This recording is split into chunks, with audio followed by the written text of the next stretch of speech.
Agent Ursula Kaczynski, better known as Agent Sonia, one of the most effective Soviet intelligence officers of the 20th century. She wasn't just a courier or informant. She was a professional spy, a radio operator, a recruiter, and a master of disguise who lived in multiple countries under multiple identities, all while raising 3 children. Her life reads like a spy thriller, except it was very real. Agent Sonia, Ursula Kaczynski, the woman who radioed secrets across the world. 1943, in the quiet English countryside in a small cottage near the Cotswolds, a woman kneels by the fireplace.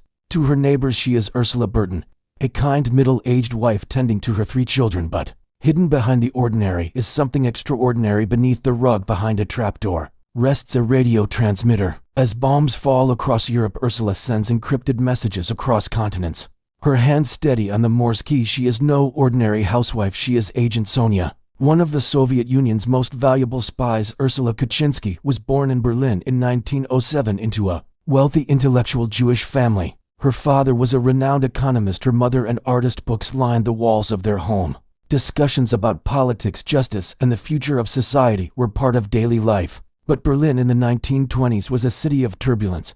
Democracy on shaky legs, unemployment soaring, fascist thugs marching the streets. As a young woman, Ursula was drawn toward leftist politics, joining book clubs, youth groups, and eventually the Communist Party. She was idealistic, intelligent, and restless. While others dreamed of careers, Ursula dreamed of revolution. She wanted to fight the injustice she saw around her, and Moscow was calling. In 1929, she married Rudolf Hamburger, an architect. The couple soon moved to Shanghai, where Rudolf had taken a job. What seemed like a professional opportunity became the first chapter of Ursula's life in espionage. Shanghai in the 1930s was a cauldron of intrigue, gangsters, diplomats, smugglers, and spies. The city was carved into foreign concessions, each with its own police and intelligence networks. It was here that Ursula encountered the Soviet underground. She was recruited by Richard Sorge, the legendary Soviet master spy, who ran one of the most effective intelligence networks in Asia. Sorge saw in Ursula something unusual: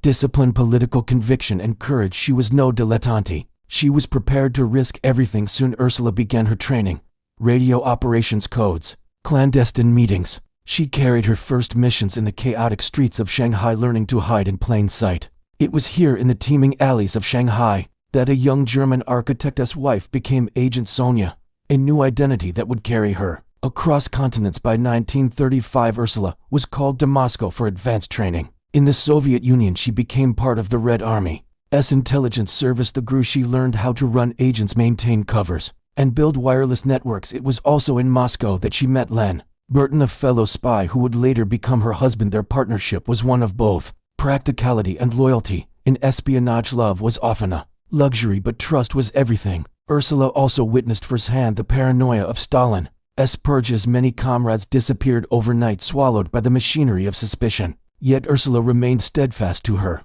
The fight against fascism was too urgent to abandon. With the rise of Hitler in Germany, Ursula's missions took on deadly urgency. She was posted in Switzerland, a neutral country that became a crossroads for wartime espionage. From there she relayed intelligence about Nazi troop movements, industrial production, and political developments. Operating a clandestine radio in Switzerland was no small feat. She transmitted for hours at night, her signals bouncing across Europe to Moscow each session. Risk detection by enemy direction finding teams. If caught, she would face certain imprisonment or execution. But Ursula was relentless. She built networks, recruited agents, and delivered high-grade intelligence to the Soviets in the War of Shadows. Sonia was a constant presence, her coded pulses stitching a secret line from the heart of Europe to Moscow. In 1940, Ursula was sent to Britain, given a new cover. The wife of Len Burton, now a naturalized British citizen, they moved into a modest cottage in the Cotswolds. To villagers she was Mrs. Burton, who baked bread, rode a bicycle, and raised her 3 children. But beneath this idyllic surface, Sonia ran one of the most important Soviet networks on British soil. From her hidden transmitter she passed secrets to Moscow, including intelligence from Klaus Fuchs, the German-born physicist working on Britain's atomic bomb project. Fuchs trusted Ursula. He confided in her, and she ensured his information reached the Soviets. Through this connection, Ursula became a conduit for some of the earliest nuclear secrets of the Manhattan Project, and the quiet hum of her transmitter history shifted the balance of nuclear power. Was not decided in Washington or London alone. It was also decided in a small English village by a woman known only as Mrs. Burton. What made Ursula remarkable was her ability to blend espionage with domestic life. She cooked meals, sewed clothes, and helped with schoolwork, all while carrying out transmissions that could alter the course of the war. Neighbors saw her as unremarkable, perhaps a little reserved, but nothing suspicious. Children played in her yard while she plotted espionage. Her ability to compartmentalize was extraordinary. She was the perfect spy, invisible not because she was extraordinary, but because she seemed so ordinary. Operating in Britain was perilous. MI5. The British Counterintelligence Service kept files on known communists. Ursula's name appeared in some reports, but wartime chaos, bureaucracy, and her flawless cover protected her. There were close calls once. Suspicious activity in the area prompted police to make rounds. Ursula calmly offered tea, her radio equipment hidden beneath floorboards. On another occasion, technical difficulties with her transmitter nearly exposed her, yet each time her composure carried her through. Her greatest asset was the assumption that a mother of 3 in rural Oxfordshire could not possibly be a Soviet spy. That bias became her shield. As World War II ended, Ursula's role diminished, but did not vanish. She continued occasional work for Moscow, but now lived under the shadow of discovery. In 1950, Klaus Fuchs was arrested and confessed to passing secrets. His testimony pointed indirectly to Ursula. Sensing danger, she made a bold move. She fled Britain for East Germany, the new Soviet satellite state. She vanished as quietly as she had lived, leaving behind neighbors who never suspected, and a country that only later realized the secrets carried out from its heart. In East Germany, Ursula lived a quieter life. She became a writer, producing children's books and memoirs, some with subtle ideological undertones. Though she was celebrated in East Germany as a hero of the socialist cause, she never flaunted her past. Her children grew up knowing fragments of her story, but not the full extent until later years. To them, she was both mother and mystery. In her old age, Ursula reflected on her life. She defended her choices, claiming she had fought against fascism and for a cause she believed in. Whether history judges her as a patriot or traitor depends on the lens one uses. Ursula Kaczynski, Agent Sonia. She lived many lives. Daughter of Berlin intellectuals, young communist, Shanghai recruit, Moscow trainee, Swiss operator, English housewife, East German writer. Through them all, she carried one identity that never wavered.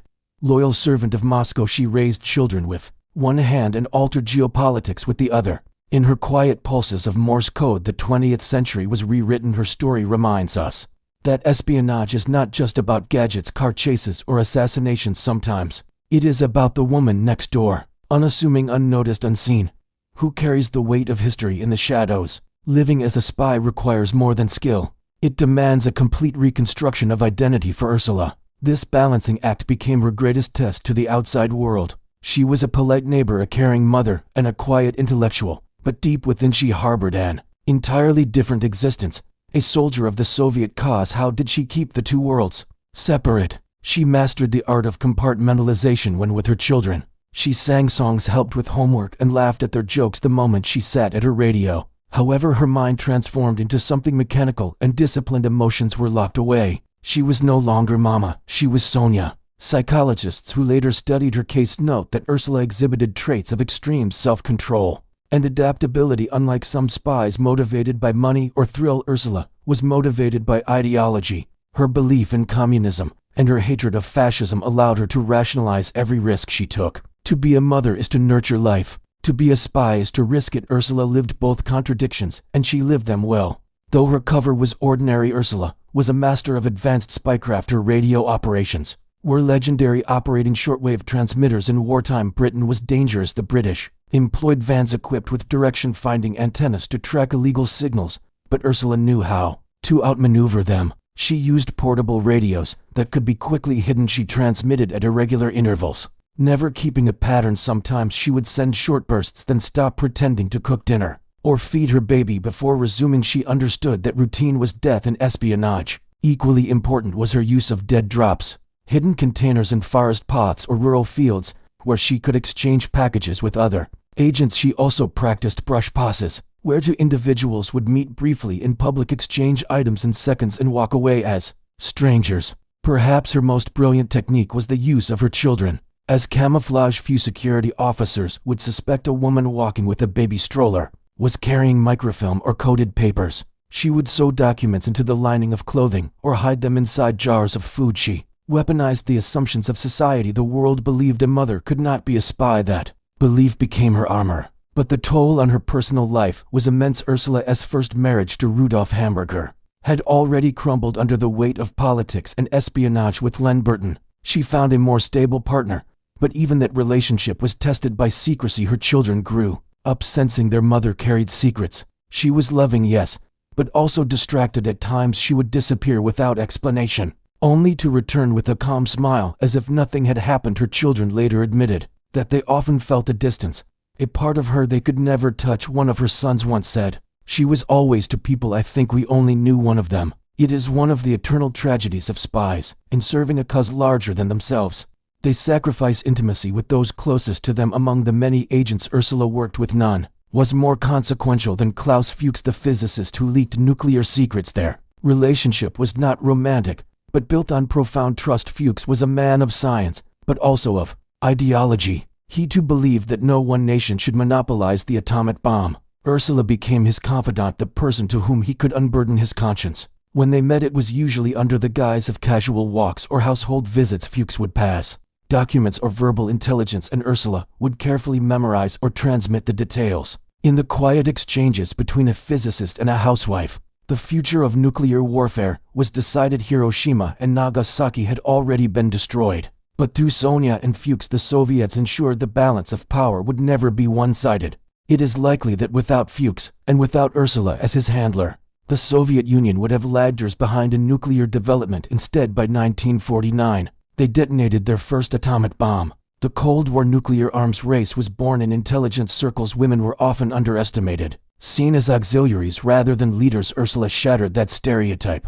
She wasn't simply passing along gossip or playing seductress like some agents had to. She was running full-scale operations, handling transmitters, recruiting agents, and managing logistics. The irony is that her success was partly because of sexism itself. Male counterintelligence officers rarely considered women capable of such technical and strategic work. A woman with children was the last person they would suspect. This gender blindness allowed Ursula to operate under their noses. She turned society's biases into tactical advantage. She did not use beauty or charm as her weapon. Her weapon was invisibility.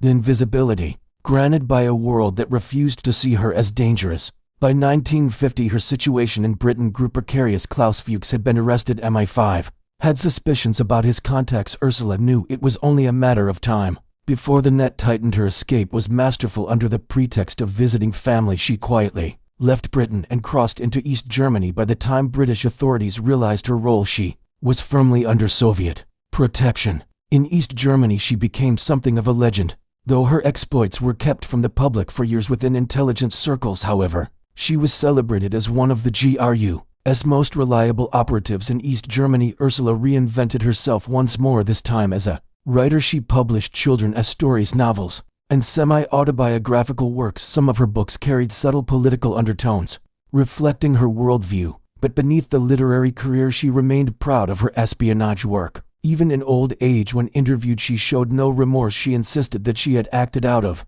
conviction to fight fascism and to ensure global balance. When asked whether she regretted betraying Britain, the country that had sheltered her, she replied calmly, "I did not betray a country, I betrayed a system I did not believe in. I remained loyal to what I thought was just to the Soviets and East Germans." Ursula was a hero, a woman who had risked her life for socialism. Streets in East Germany were quietly named after her, and she received state honors. To the West, however, she was a traitor. Her actions had helped accelerate the Soviet nuclear program, fueling the arms race that brought the world to the brink of annihilation. Millions lived under the shadow of nuclear fear, in part because of the secrets she helped transmit. The debate over her legacy remains unresolved. Was she a courageous anti-fascist who chose the only path available to her, or was she a cog in the machinery of one of history's most repressive regimes? In the end, Ursula Kaczynski's life cannot be judged in simple terms of good or evil. She was both protector and betrayer, mother and spy, ordinary and extraordinary. She reminds us that history is never neat. It is written in shadows and whispers, in the quiet tap of Morse code echoing through the night. We return to the cottage in Oxfordshire, 1943. A kettle whistles on the stove. Children's laughter fills the room outside. Neighbors walk by waving at Mrs. Burton. But inside, Ursula kneels by the transmitter, headphones tight against her ears. Her fingers dance across the Morse key. She is sending messages that will ripple through decades. History remembers kings, generals, and presidents. But sometimes the course of history is bent by an invisible hand, the hand of a woman hidden in plain sight. Who carried the fate of nations in her pocket? That woman was Agent Sonia. Agent Annette Chalet, the French resistance courier and spy of WWII, the silent courier of the French resistance. Paris 1940, the city of light, had fallen into darkness. The swastika, draped over its monuments, German boots echoed through its boulevards, and fear lingered like a thick fog. But beneath the silence, a network of shadows stirred, among them a young woman, soft-spoken, yet unyielding, would risk everything. Her name was Annette Chalet, a young woman's choice. Annette Chalet was only in her early 20s when the Nazis occupied France. She was not a soldier, not a politician, not someone with weapons or power. She was by all accounts an ordinary young woman. But in extraordinary times, ordinary lives can transform into extraordinary stories. Her journey into espionage began not with ideology, but with necessity. She saw friends disappear, Jewish neighbors deported, and French citizens reduced to shadows in their own land. For Annette, silence was no longer an option. She was not recruited with promises of glory. She was recruited by circumstance, by the moral weight of watching her country enslaved. Annette Chalet chose resistance, the world of the resistance courier. Unlike some spies who engaged in sabotage or assassination, Annette's role was quieter but no less dangerous. She was a courier. Her duty was to transport secret messages, maps, intelligence, and orders across occupied France. A courier was the lifeline of the resistance. They connected scattered cells, kept communication alive, and ensured the underground war continued even as German surveillance tightened. But this was no simple task. The Gestapo and French collaborators constantly searched for couriers. Trains were checked, bags searched, papers examined. One suspicious glance could lead to arrest, torture, or execution. In a war where weapons could be confiscated, words became the bullets, and Annette carried those bullets hidden in her purse, sewn into her clothes, or disguised as harmless letters. Annette quickly learned the skills of deception. She became a master at looking ordinary. She sometimes dressed as a nurse carrying documents inside bandages or medical kits. Other times, she posed as a student hiding coded messages inside textbooks. She perfected the art of small talk with German officers, smiling politely as they checked her papers, all while carrying secrets that could unravel entire Nazi operations. One of her clever tricks was using double-layered envelopes. The outer letter would contain harmless words, recipes, friendly notes, or even love letters. Hidden beneath the lining was microfilm or coded writing, invisible to the naked eye. She did not wear a uniform nor carry a gun. Her weapon was invisibility. Her battlefield was the train carriage, the cafe, the crowded streets. She fought her war not in trenches,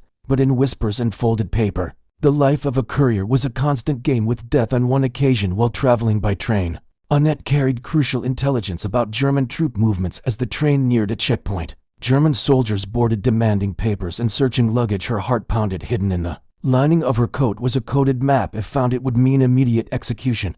But Annette remained calm. She chatted casually with a German officer, offering him a cigarette. Her ability to stay composed under pressure, to play the role of an unassuming young woman, saved her. The officer barely glanced at her bag. She passed the checkpoint unscathed. It was not brute strength that kept her alive. It was the courage to act ordinary when the world around her was extraordinary with terror. Annette was part of a vast web. The French resistance, her courier's routes connected key figures from local farmers hiding, down to Allied pilots, to underground printers producing anti-Nazi leaflets, to military leaders planning sabotage. Every message she carried was a thread in the larger tapestry of resistance. A map could mean a sabotaged train line. A coded instruction could mean explosives placed on German supply routes. A warning could save entire towns from raids. She was not a commander. She was not a strategist. But without her, the commanders would have been deaf, the strategists blind. In the shadows of war, the messenger was as vital as the message itself. But espionage is a game where one mistake can cost everything. In 1942, Annette's network was betrayed. The Gestapo, ruthless and efficient, began rounding up members of her resistance cell. Annette herself was arrested for a young woman in Nazi custody. The fate was often worse than death. She was interrogated, humiliated, threatened with torture. But she held her silence. She gave nothing. The Nazis underestimated her. They assumed a woman like her would crack easily. But Annette endured. Her courage under interrogation became a quiet legend within resistance circles. She had no weapon to fight them, no army to defend her. What she had was willpower, and sometimes the human will is the strongest weapon of all. The Gestapo eventually deported Annette to Ravensbrück, the infamous concentration camp for women. It was a place of unspeakable suffering, forced labor, starvation, and executions. Many resistance women sent there never returned. But even in captivity, Annette's spirit did not break. She forged bonds with other prisoners, smuggling scraps of news, whispering encouragement, keeping alive the fragile hope of survival. They stripped her of her freedom, her clothes, her name, but they could not strip her of her defiance. Even in Ravensbrück, Annette Challet resisted. In 1945, as the Third Reich collapsed, Ravensbrück was liberated. Against all odds, Annette survived. She emerged frail, scarred by suffering, but unbroken. Her survival was not only physical, it was symbolic. She lived to tell the story, to bear witness, to remind the world that even in its darkest hours, ordinary people had chosen to resist tyranny. Many of her comrades did not survive. Their names faded into unmarked graves. But through Annette, their story continued. After WWII, Annette Challet devoted her life to remembrance. She became a doctor, dedicating herself to healing after so much destruction. But she also remained a living voice of memory. She spoke about the resistance, about Ravensbrück, about the courage of women who carried messages and suffered in silence. For decades, she visited schools, telling new generations the importance of standing up against oppression. In 2017, at the age of 92, Annette was awarded the Légion d'honneur, France's highest honor. It was a recognition long overdue, not just for her, but for all the silent couriers who risked everything for freedom. She lived quietly. She never sought fame, but history eventually found her, and it gave her the honor she had long deserved. Annette Challet's story reminds us that espionage is not only about assassins' gadgets or spectacular operations. Sometimes it is about the quiet bravery of those who carried words across enemy lines, who risked their lives not for medals or recognition, but simply because it was right. She was not a general. She did not command armies. She carried no gun. What she carried were words, words that kept hope alive, that stitched together the torn fabric of resistance. In the silence of occupation, she was a voice. In the darkness of tyranny, she was a flicker of light. She was Annette Challet, the silent courier of the French resistance. When we speak of the French resistance, names like de Gaulle and Jean Moulin often dominate the story. But beneath the headlines was an army without uniforms. Women's secretaries, nurses, teachers, students, mothers. They became couriers, saboteurs, codebreakers, and spies. Annette Challet was one of thousands, yet each one carried the weight of life and death in their satchels. Annette's work cannot be separated from this wider network. In every occupied town and city, there were women like her, slipping notes into loaves of bread, transporting explosives hidden beneath vegetables, or memorizing coded instructions that could never be written down. Unlike their male counterparts, women couriers often had the advantage of being underestimated. The German occupiers frequently saw them as harmless. Annette and her peers exploited this prejudice, turning it into a weapon. She fought with invisibility. She fought with the blind spot of a regime that thought women too fragile, too delicate, too simple to threaten their empire. That arrogance became their weakness. Carrying a single sheet of paper could feel like holding a bomb. Each message Annette transported had the potential to save or destroy lives. She knew the consequences of capture: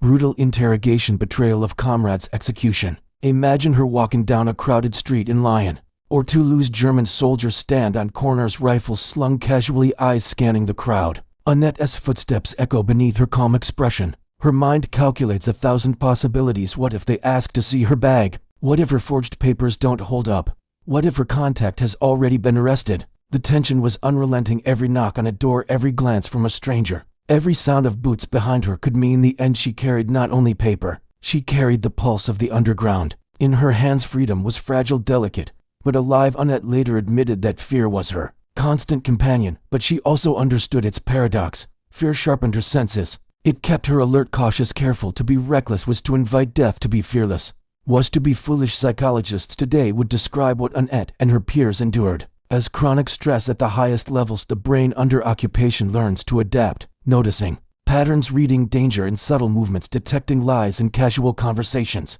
Her survival depended on these instincts, and yet she was barely in her 20s, where most young women dreamt of love, studies, or careers. Annette's thoughts revolved around codes, checkpoints, and the constant shadow of betrayal. She lost her youth not to time, but to war. Her 20s became a decade of silence, of secrets, of survival. To understand Annette's courage, picture a single mission. It begins before dawn. Annette wakes in a modest boarding house, a safe location used by resistance members. She dresses plainly, choosing clothes that help her blend into the crowd. Not too elegant to raise suspicion, not too shabby to look desperate. In her pocket lies a small piece of paper, no bigger than a playing card, written in invisible ink. At first glance it is blank, but under heat or certain chemicals the words reveal themselves. Instructions for sabotage on a German railway. She leaves the house, her walk is steady, never hurried. On the street she passes posters warning of death for anyone